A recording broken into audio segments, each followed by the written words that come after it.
सातटी घोड़ा दौड़ुथिबार फटो घरे कौन पाई लगाଯାଏ ଆଉ ସେହି ସାତଟି ଘୋଡ଼ାର ଫଟୋକୁ କିପରି ଘରେ ଲଗାଇବା ଦ୍ୱାରା ଘରେ ଧନର ବର୍ଷା ହୋଇଥାଏ। ତେବେ ଆସନ୍ତୁ ଜାଣିବା। କିନ୍ତୁ ଜାଣିବା ପୂର୍ବରୁ ହେ ମାତା ଲକ୍ଷ୍ମୀ ଯିଏ ବି ତୁମର ଏହି ଭିଡ଼ିଓକୁ ଲାଇକ୍ ଚ୍ୟାନେଲକୁ ସବସ୍କ୍ରାଇବ କରିବେ ତାଙ୍କ ଘରେ ସବୁବେଳେ ଅନ୍ନ ଓ ଧନରେ ଭରିଦେବେ। ତ ବାସ୍ତୁ ଅନୁସାରେ ଯେଉଁ ଘରେ ଯେଉଁଭଳି ଫଟୋ ଲଗାଯାଏ ଠିକ୍ ସେହିଭଳି ଆମ ଜୀବନରେ ସେହି ଫଟୋର ପ୍ରଭାବ ପକାଇଥାଏ।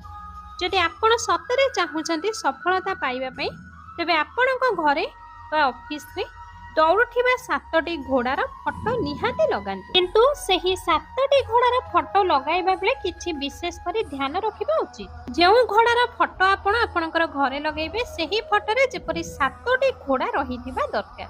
କାହିଁକି ନା ହିନ୍ଦୁ ଧର୍ମରେ 7 ସଂଖ୍ୟାକୁ ବହୁତ ଶୁଭ ମନାଯାଏ। ଏହା ସହିତ ସେହି ଘୋଡ଼ାମାନେ ଯେପରି ଖୁସି ଦେଖାଯାଉଥିବେ। କ୍ରୋଧିତ ଘୋଡ଼ା ଭୁଲରେ ବି ଲଗାଇବେ ନାହିଁ। ସାତଟି ଯାକ ଘୋଡ଼ାର ଶରୀରରେ ଯେପରି କିଛି ବି ବନ୍ଧା ହୋଇନଥିବ ସେଥିପ୍ରତି ଟିକେ ଧ୍ୟାନ ଦେବେ। ଆଉ ସେହି ସାତଟି ଯାକ ଘୋଡ଼ା ମୁକ୍ତ ଥିବା ସହ ଦୌଡ଼ୁଥିବା ମୁଦ୍ରାରେ ରହିବା ଜରୁରୀ ହୋଇଥାଏ। ଆଉ ସେହି ଘୋଡ଼ାକୁ ଦେଖିଲେ ଯେମିତି ଲାଗିବ ସେହି ସାତଟି ଯାକ ଘୋଡ଼ା ଅନ୍ୟ କେଉଁ ଦିଗକୁ ନୁହେଁ ବରଂ ଆପଣଙ୍କ ଆଡ଼କୁ ଦୌଡ଼ିକି ଆସୁଛନ୍ତି। ଘୋଡ଼ାର ଏହିପରି ଫଟୋ ଘରେ ଲଗାଇବା ଦ୍ୱାରା ବାସ୍ତୁ ଦୋଷ ମଧ୍ୟ ଦୂର ହୋଇଯାଇଥାଏ।